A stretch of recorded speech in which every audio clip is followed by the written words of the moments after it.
remise des attestations de participation et le discours de la présidente Nima, juste après le passage des finalistes, l'intervention de quelques membres du CJOS, ceux qui veulent également prendre la parole, la délibération des résultats et remise du trophée. Remerciements de nos partenaires et photos de famille, c'est très important. Photos de famille. Photos de famille, c'est important. Sans pour autant tarder, nous allons commencer avec l'ouverture qui sera accompagnée de l'hymne national du Sénégal. Je vous prie, s'il vous plaît, je nous prie de nous mettre debout afin de commencer avec l'hymne national. Nous rappelons également qu'Hassane Faye est l'un des membres du CJOS et qui ne cesse de faire un gros travail derrière. Et le monsieur mérite vraiment des tonnerres d'acclamation. Monsieur Hassane, à vous.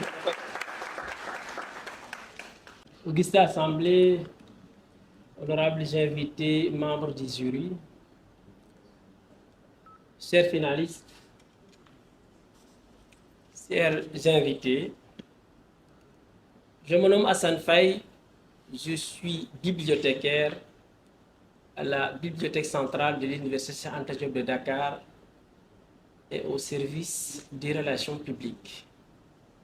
Je suis membre du Cercle des jeunes orateurs du Sénégal et j'ai accepté avec gaieté de cœur le sobriquet de doyen par l'âge, puisqu'étant le plus âgé peut-être, ou un des plus âgés, mais aussi un des peut-être des plus disponibles. Et je l'ai accepté avec fierté parce que j'ai devant moi et avec moi des jeunes qui aiment la parole, des jeunes qui veulent s'améliorer et des jeunes qui croient à la parole, des jeunes qu'on peut accompagner, des jeunes qu'on peut orienter, des jeunes qu'on peut aider à atteindre leurs objectifs. J'en profite également pour remercier le parrain, M. Samuel Faye, qui, grâce à lui, cette finale va exister, ou bien cette finale sera belle. M. Samuel Faye, un coach, également à qui je remercie de passage, parce que j'ai eu également la chance de faire une formation qu'il a pilotée. Quand j'ai su que c'était lui le parrain, j'avais dit à Nima, je viendrai. Étant marié et madame au village à Diofior, sacrifier au week-end, c'est pas facile. Mais je crois qu'il faut souvent prendre un peu du temps accordé à la famille pour au moins le donner aux jeunes.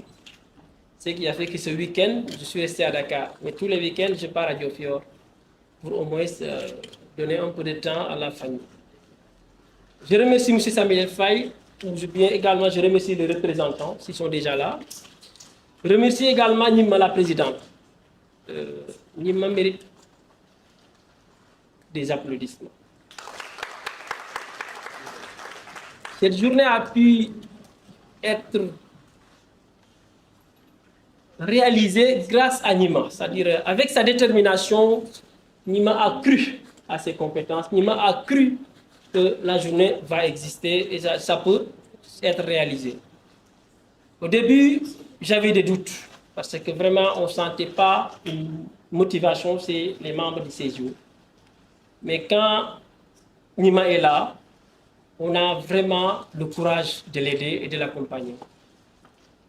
Et je félicite également les finalistes. C'est pas facile. C'est pas facile de parler en public. Nous avons eu la chance de faire beaucoup de formations en prise de parole en public. Mais faisant toutes les formations, ça ne peut pas dire qu'on est à l'aise pour bien communiquer. On peut avoir les astuces, ce qui est important. On peut lutter contre le trac de la prise de parole, c'est ce qu'on appelle l'amélioration continue. L'apprentissage continu et le perfectionnement continu. Nous apprenons la parole, nous la pratiquons, mais je sais que nous avons toujours des lacunes, mais nous voulons par faire, c'est l'acquis.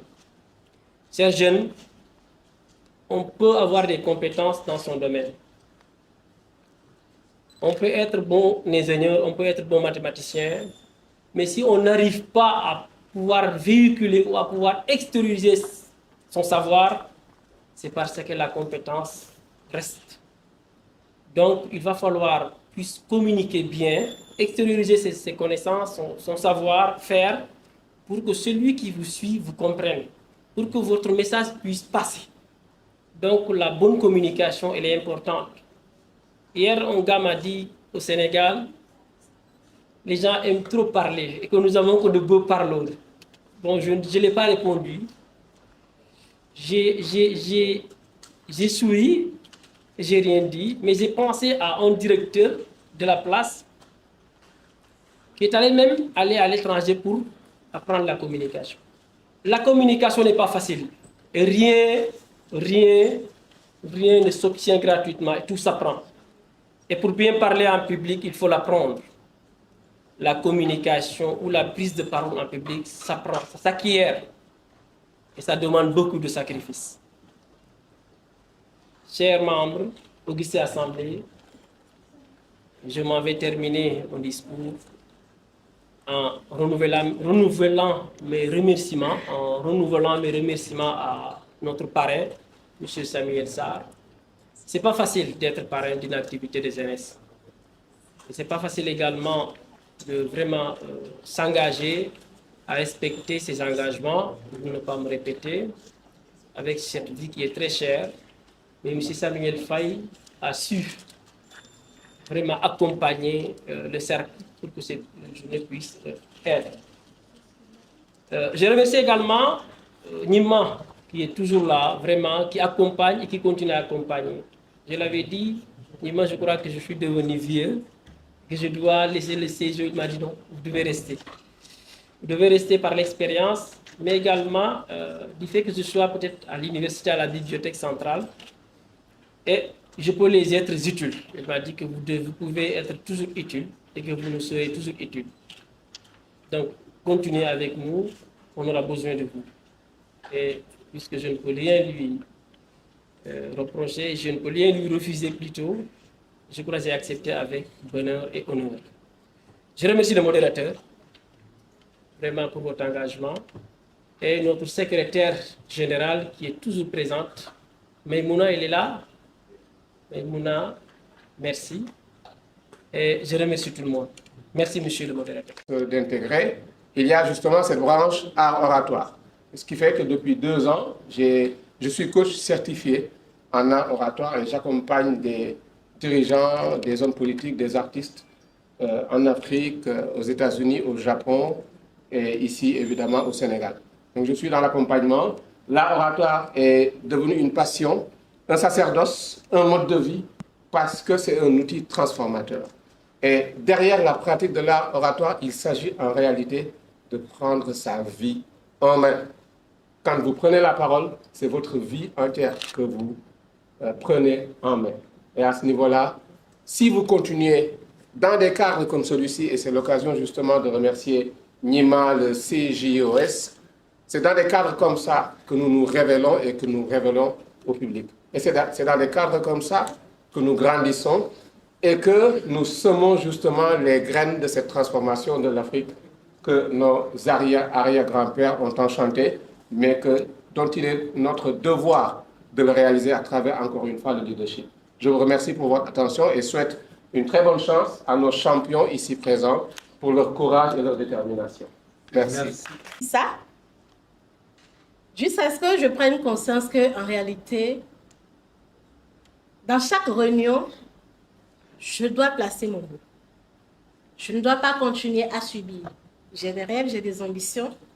Et si déjà à la maison, j'ai du mal à m'exprimer, comment je ferai pour m'exprimer au bureau? Pour partager mon point de vue. Pour partager avec les uns et les autres mon ambition. Et là, cette petite rébellion est née en moi. Et je me suis dit, il faut que j'apprenne à prendre la parole. J'ai lu un livre qu'on appelle « Comment vaincre la timidité ». Je n'ai pas terminé le livre, je l'avoue. J'étais en classe de 3e. J'ai lu juste une partie et déjà j'ai compris que je dois sortir de cette zone de confort dans laquelle j'étais et aller au contact des autres.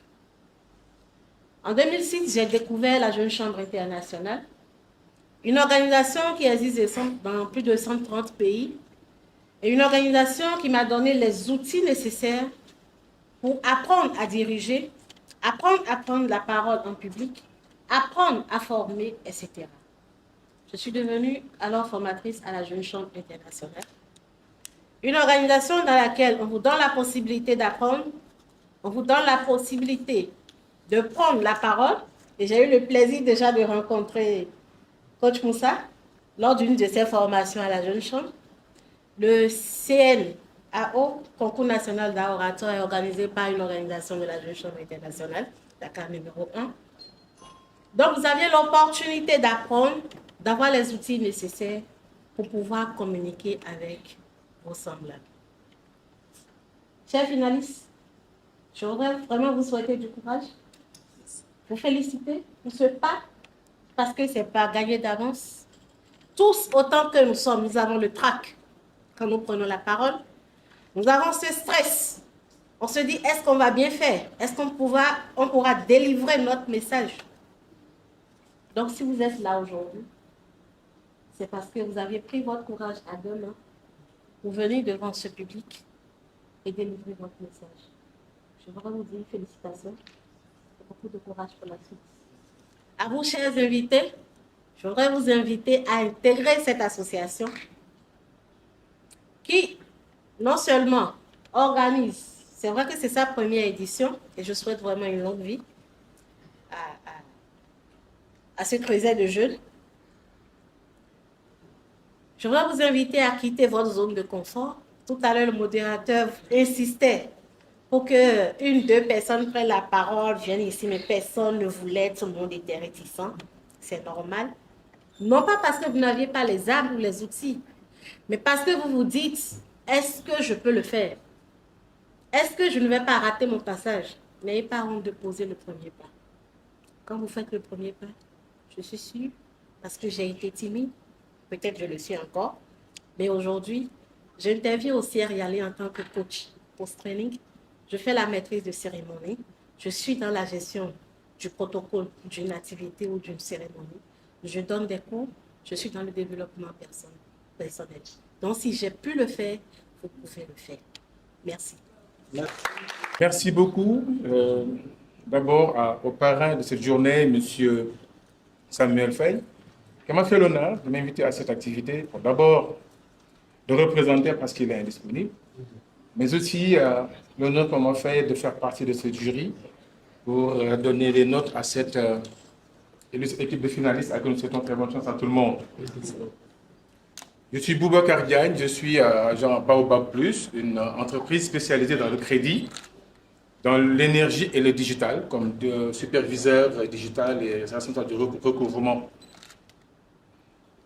Je suis très honoré d'être là parce que je suis un coach en herbe, un coach quand même, parce que quand on passe par les mains de M. Samuel Faye, on est certain qu'on peut faire une très bonne trajectoire, tellement sa façon de donner des cours et de se mettre à disposition de ses étudiants est phénoménale. Ce que je retiens des coachs qui m'ont précédé, c'est des mots-clés dans la prise de parole en public. La peur. On en a parlé. En général, quand on définit la peur, je sais pas, quand on parle de la peur, c'est quand on est en face d'un lion de façon terre à terre, on a peur qu'il nous dévore. En face d'un chien méchant, on a peur qu'il nous morde, qu'il nous fasse mal. En face d'un agresseur avec une coupe qu'il nous fasse mal aussi. Mais quand on est en face d'un public, avec des gens, en principe, déterminés à nous écouter avec aucune hostilité, si on a peur, c'est parce que la peur vient de nous. C'est nous-mêmes qui emmagasinons la peur. Pour essayer de la vaincre, il est important. Naturellement, on peut comprendre qu'on ait peur, hein, il a dit. Parce qu'on a peur de ne pas bien transmettre le message. On a peur de ne pas être à la hauteur pour distiller le discours qu'on a à faire devant le public. Mais il faut savoir la vaincre. Vous savez, moi, je dis que une peur, soit on la vainc ou elle nous vainc. C'est très simple, c'est clair. Il faut donc aller dans le sens de rechercher ce que les Américains et les Anglais disent self-confidence. La confiance en soi, elle est hyper importante. Un jour, je me suis amusé à faire une présentation, Luz en a rigolé la dernière fois, pour leur dire que moi, j'ai une voix, naturellement, comme tout le monde. Est-ce que vous avez de la voix dans la salle? Oui. Très bien. Donc il y a que 3 personnes qui ont une voix dans la salle, le reste n'a pas de voix. Moi, je dis que j'ai une voix, j'ai une belle voix. En plus, j'ai une très belle voix. Ce n'est pas de la prétention, c'est de la certitude. Mais adossé à un travail que je fais sur moi-même. Quand on nous dit qu'on n'est que se battre, c'est quand on chante, qu'on reprend un air de Youssou N'Dour, par exemple, on a l'impression que c'est nous-mêmes qui sommes Youssou N'Dour. En nous entendant parler, nous avons l'impression que c'est nous-mêmes qui chantons. Je raconte une anecdote. La dernière fois, j'ai pris un bus. Un monsieur avait des écouteurs et il chantait Mbeuguel de Titi. Alors, vous avez l'impression que c'est vous qui chantez ce que Titi dit. Dans le bus, c'était une catastrophe. Mais lui, il était super nickel, bien dans sa peau, il chantait bien. Parce que quelque part, les Américains disent, if you want to be someone, you fake it until you make it. On voit dans fake que c'est quelque chose qui n'est pas... Les fake news, c'est fake pour le moment. Mais vous y allez de vous-même, vous vous entraînez. Vous vous entraînez à développer, à vaincre cette peur jusqu'à until you make it. Et c'est ce que nous voudrons apporter à cette jeunesse qui tend à aller vers cette très belle mission de prise de parole en public. Pour vous dire que le plus important, moi je parle à tous les murs de chez moi, le miroir, dans les toilettes, sous le drap, je me parle tout le temps, parce que ça me permet de prendre des raccourcis, ça me permet de vaincre cette peur, ça me permet de pouvoir être en mesure de prendre un micro, de parler devant une centaine de personnes et de bénéficier, de mériter leurs applaudissements. Et pour ce faire, il faut continuer à s'exercer et vous dire que vous pouvez le faire. Si personne ne peut le faire autour de vous, vous-même pouvez le faire. Je vais vous priver de chanter. J'ai une très belle voix, mais bon, je ne le ferai pas aujourd'hui parce qu'on nous a donné juste 3 minutes pour nous présenter. On ne peut pas prendre la parole jusqu'à au-delà de 18 heures. Nous vous remercions de nous faire l'honneur d'être là parmi vous. Mais nous sommes vraiment très contents parce que nous savons que sortir de cette salle, nous allons beaucoup apprendre de cet illustre public. Bonne chance à nos très chers finalistes. Merci beaucoup. On vous a averti que chaque personne aura 6 minutes maximum. Au-delà des 6 minutes, c'est éliminatoire. Donc, c'est 6 minutes maximum et minimum 3 minutes, c'est-à-dire la moitié, c'est minimum. Pour les notations, vous serez évalué sur le volume, le débit, la nuance, l'intonation, l'articulation. Quand vous parlez, on doit être en mesure de savoir ce dont vous êtes en train de parler. Il ne faut pas demander à l'auditoire de faire beaucoup d'efforts pour comprendre ce que vous êtes en train de dire. Le regard. Nous sommes dans la prise de parole en public. Je ne vais pas rester là jusqu'à la fin de mon discours. La gestuelle, c'est noté également. Le déplacement. Vous voyez tout l'espace là? Ça vous appartient. Tout ceci, c'est pour vous. D'accord? Donc, le déplacement également est noté. La posture. Elle compte. Elle a mis. Je me nomme Mylène. Et ce soir, je suis là pour vous parler de l'estime. La posture est notée. OK? Votre posture est notée. La documentation. Vous aviez une thématique. Les recherches que vous aviez faites, les statistiques, tout ça doit ressortir dans votre argumentaire.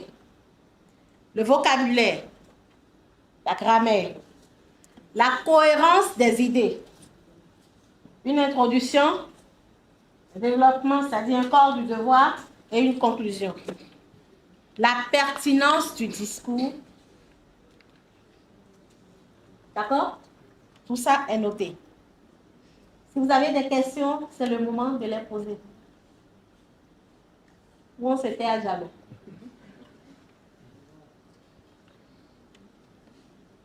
C'est bon? Questions? Préoccupations? Tout est clair. Tout est clair. On s'entend sur les règles du jeu. Dès le début. C'est bon? si on peut le faire ou pas. Alors, chers amis, bon, nous allons poursuivre avec le programme.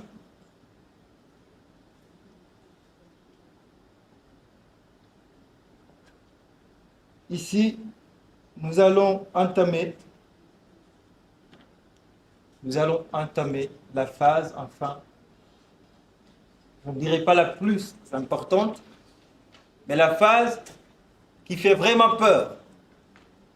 Moi, en tout cas, je n'ai pas peur, mais je sais que la peur est quelque part ici. Peut-être à ma gauche, à ma droite, je ne sais pas. Maintenant, vous allez laisser la peur vous dévorer ou vous allez dévorer la peur? À vous de choisir. Messieurs, les membres du jury, je vais vous passer le micro. Ah, plutôt, je vais passer le micro aux candidats. Mais avant, je rappelle d'abord les candidats. Nous avons Mamadou Moustapha Diallo. Vous levez la main, s'il vous plaît. Mamadou Moustapha Ba.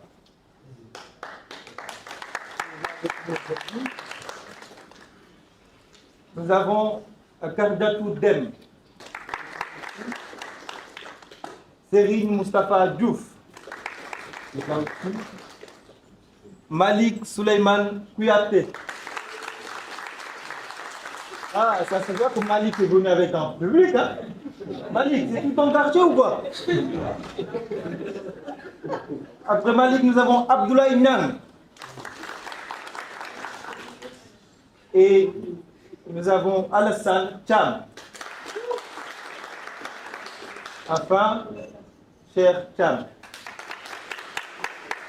Comme le disait tantôt M. Becker, que le meilleur gagne. C'est celui qui donne sens à sa parole. Ses représentants, ses jurys, ses élèves de l'art oratoire et gladiateurs en costard, ses invités, mesdames et messieurs, bonjour. Bonjour. Je me nomme Mohamedou Moussa Faba, dans un cadre administratif bien évidemment. Mais on est au Sénégal, où l'attitude devient une habitude. Ibrahim est appelé Khalil, Ousmane est appelé Ouz, raison pour laquelle on m'appelle Nabi. Mais Nabi, le aussi légendaire. Par ma personne, je garde toujours le sourire. Aujourd'hui, on est là pour parler, pas de ma personne, mais pour parler de choses dont depuis 2009, toute mesure pure reste inefficace. L'eau. Incolore, inodore et sans saveur, source de vie. Mais qu'en est-il s'il devient une néfaste aux populations? La question se pose. La gestion du prix au Sénégal est-il un jeu face aux enjeux? La routine, chaque année, chaque période, de 2009 à 2023, ça fait exactement 14 longues années que notre chère population subisse ces conséquences. L'inondation, perte de vie, population dans somme. Je me rappelle de ces nuits du 14 septembre 2022. Ce monsieur voulant sauver 15 kilos de riz pour pouvoir donner à sa famille, s'est succombé dans l'eau. Parce que l'État n'a pas pu mettre en place des mesures efficaces et définitives pour cette gestion. À chaque année, on nous parle de mesures. Mais dès que l'État vous donne des mesures, des mesures toujours prises, mais jamais appliquées.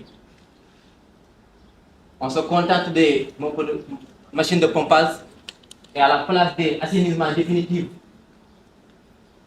Je pense qu'aujourd'hui, il est temps que cette population dise non. On n'est pas dans l'air de jeu. Si des vies sont en péril, si les populations entrent de sombre dans la peur, il est temps qu'on prenne en compte que maintenant, l'État doit prendre des mesures directes et définitives. Pourquoi ne pas se contenter de faire des assainissements, d'éradiquer cette eau de manière définitive, de créer des bâtons de drainage de manière définitive? Mais à chaque fois, on nous parle des machines de pompage, des données de 150 machines à Kermassar, dont je réside. Aujourd'hui, ça fait peur. Et j'ai l'air larmes au cœur. Il m'a fallu 2 heures de temps pour accéder ici, parce qu'il y a l'eau. Et si je vous dis que l'eau inonde devant la mairie de notre population. Donc, je pense que à cette question, que l'État ne prend pas au sérieux, et je le répète, ne prend pas au sérieux ces pluies diluviennes au Sénégal, tout en pensant que c'est un jeu. Et ce n'est pas un jeu. Ce n'est pas un jeu quand des pères de famille perdent leur vie pour sauver leur famille. Donc je vous dis, cher public, chers jurys, chers parrains, chers élèves de l'oratoire, ce que j'ai à dire a été dit. Est-ce que ça a été bien dit ou pas? Je ne sais pas. Mais tout ce que je sais, c'est ce que j'avais à dire. C'était Nabi, le monsieur légendaire. Dans une région où les pluies diluviennes peuvent frapper à tout moment, en mettant en péril nos maisons et la vie des habitants. Mesdames et messieurs, aujourd'hui, je me tiens devant vous pour discuter d'un sujet qui nous concerne tous, les pluies diluviennes au Sénégal et les défis qu'elles posent. Ces précipitations intenses, bien que nécessaires pour la vie, peuvent se transformer en un véritable défi pour nos communautés. Il est essentiel de nous demander si nous prenons réellement ces enjeux au sérieux. Trop souvent, nous sommes tentés de considérer ces pluies comme un simple jeu. Une occasion pour nous de sortir les bâtons en plastique et de se divertir dans les eaux de pluie. Mais derrière cette apparente légèreté se cachent des réalités bien plus sombres. Imaginez-vous, lors de ces journées où le ciel se couvre de nuages sombres, les gouttes de pluie commencent à tomber, d'abord doucement, puis de plus en plus fort. Les rues se transforment en rivières tumultueuses et les maisons sont submergées. Les vies sont mises en danger.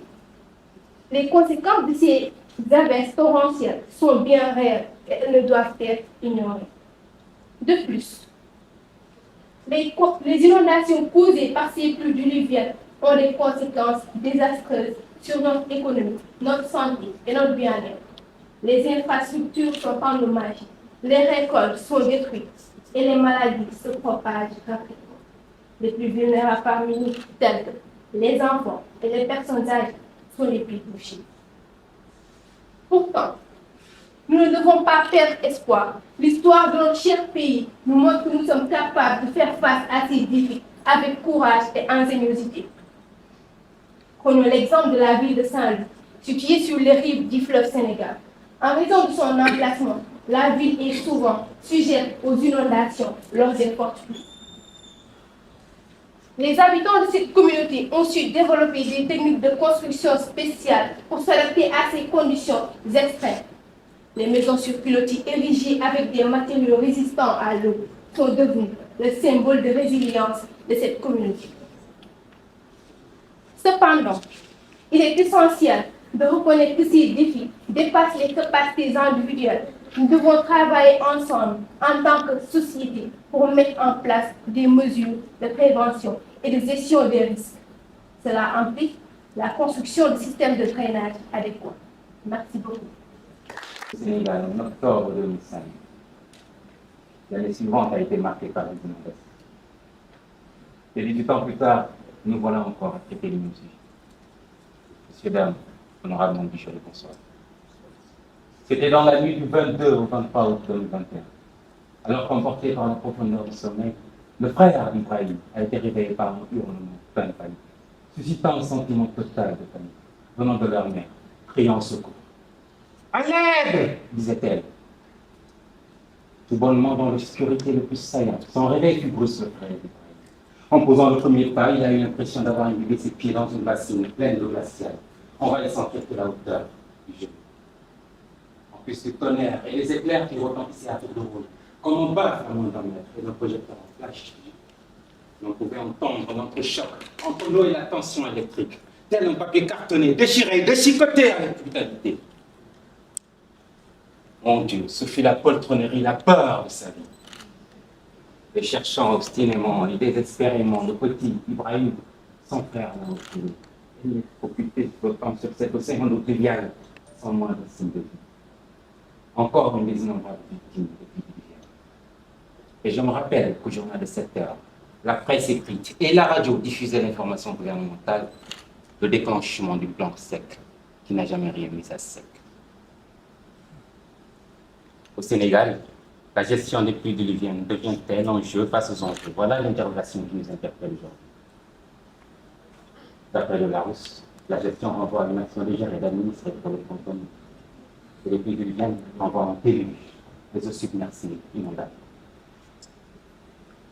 Le 19 septembre 2012, lors d'un conseil présidentiel, souvenez-vous, l'État du Sénégal avait établi un plan décennal de lutte contre les inondations, dont le budget avait été évalué à plus de 766 milliards de francs CFA.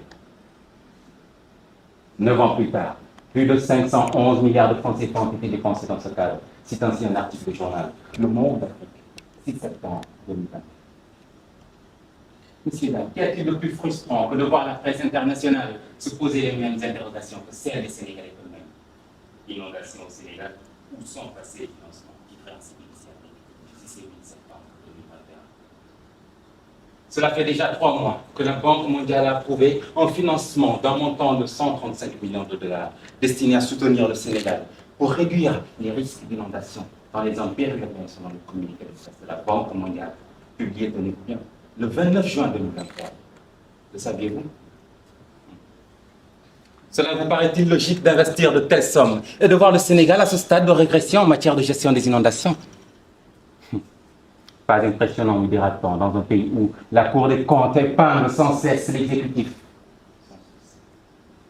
Je vous suggère d'aller saluer le formidable rapport de synthèse sur le secteur de l'eau et de l'assainissement, rapport définitif d'avril 2021 de la Cour des comptes, qui, des pages 7 à 13, vous saurez que les annonces de ces milliards invisibles et imprévisibles ne sont que jeux face aux enjeux véritables. Car la Cour pointe une gestion non sincère et inefficace des pluies diluviennes, tel un désenchantement des enjeux, voyons. Encore combien de fois faut-il que le pays sombre au feu des dégâts matériels, humains et surtout financiers? Rien qu'en septembre 2020, 7 morts selon le bilan établi par OCHA, le Bureau des Nations Unies pour la coordination des affaires humanitaires, pour l'Afrique de l'Ouest et du centre, basé ici à Dakar. Vous l'ignorez.